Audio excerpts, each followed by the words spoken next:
I'm gonna cap off my 7-7 challenge for day one with a little talk about Rocket League, but also video games, but also learning. Not just learning, expounding upon your own skills.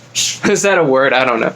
So I love Rocket League as an example of this because it's something recent I just dove into. Something that I love is watching myself become more capable at something. And there's plenty of examples of this. I know there's examples of this in your own life too, if you just take a moment to think about it.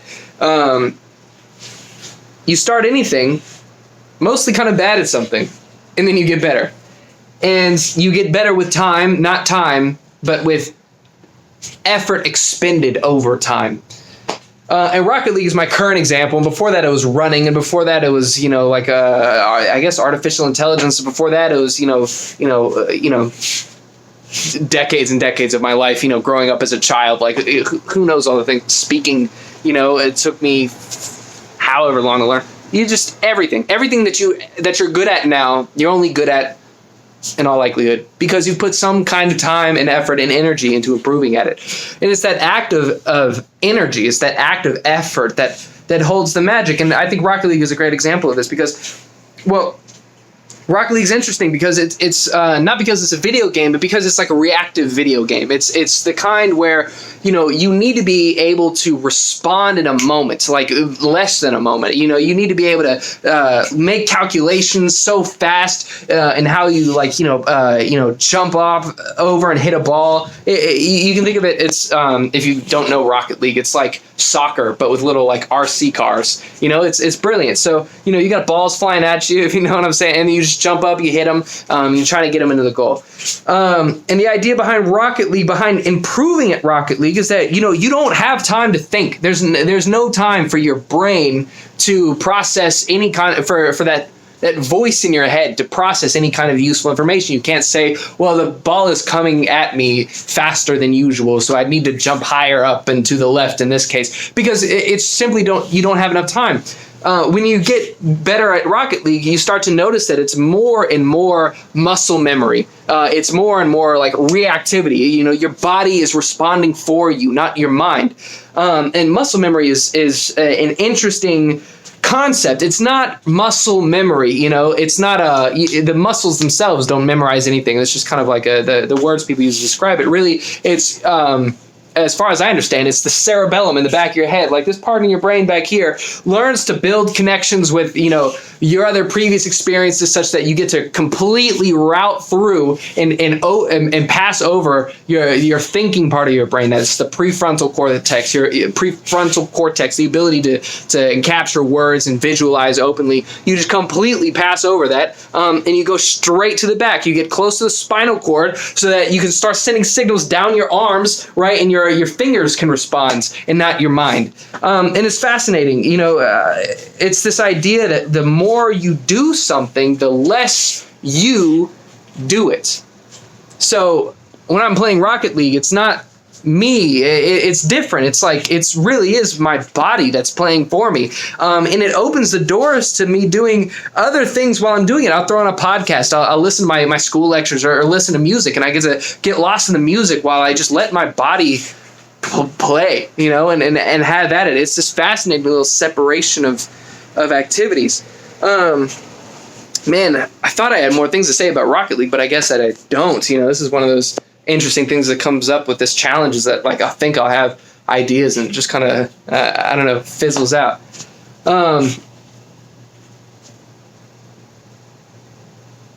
I teach. I used to teach. I teach martial arts, and this is where I get a good collection of these ideas from. Is like working with kids, working with adults. I really like working with adults a lot better than kids, to be honest. But working with people to help them improve the way their bodies can move. And specifically improve them within the confines of like the arts that I was trying to, give to people. Sorry, I just bumped that. That I was trying to teach to people. I wanted to share with them the art that I grew up with. So, and in my style, I did American Kempo, and the idea is, we have a collection of forms. We've got self-defense techniques. It's just.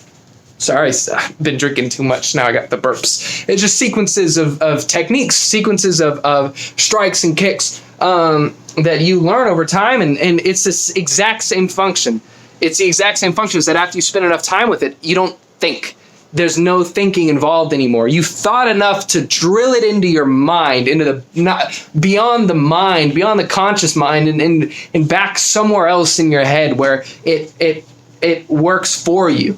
It's like you route the information straight to your body so that you never have to think about it again. And that's an interesting turn of phrases. You know, you really can separate the yous like that. You can say there's a different you that thinks, there's a different you that works. And I don't know, maybe there's only two of them, I'm not sure, but it's just fascinating to watch. Man, I wish I had more to say about the subject. I guess I'm gonna have to put some thinking into it, because it's something that I care about. I like showing people the process of learning, because there's always this, I feel like there's a goal that you can get to. When it comes to video games, are a great example if you like playing video games, but I mean anything really, where, you know, if you've really learned and understood something, it's in you. Like, it's in you and it never goes away. It's the value of knowledge as opposed to just mere information. It's like, it's something you get to work with, but not you know, not that voice in your head, not something, you know, when you're working through like a calculus problem, if you know calculus, or some math that or any kind of problem that you're not too comfortable with, you know, that feeling of just gripping with it, like just trying to wrap your mind around it before you can actually take advantage of it. But when you know something, like maybe you know your times tables from 3rd grade or something, maybe you know your additions, it's just instant, right? 3 times 7, that's 21. That's not something my mind had to do. That's something that happened because it's already in my head. It's like that information already just routes straight through, I don't know, straight from input to output. It's rapidly fast, and it's brilliant. So, you know, if you're trying to understand something, I suppose make that your benchmark. Or, you know, maybe that's as good a benchmark as any. It's like, you don't really understand like high level grok. That's the word from Ender's Game. I love that word. You don't grok something until it's part of you. It's automatic. Maybe next time I talk about this, there will be a next time, I'll have more to say. But it's 9:30. This concludes the 7th of my 7-7 challenge on day 1 out of 7. Wow, that's 7 videos. I'm happy. It's a good day. I'm going to play some Rocket League. You have a good one.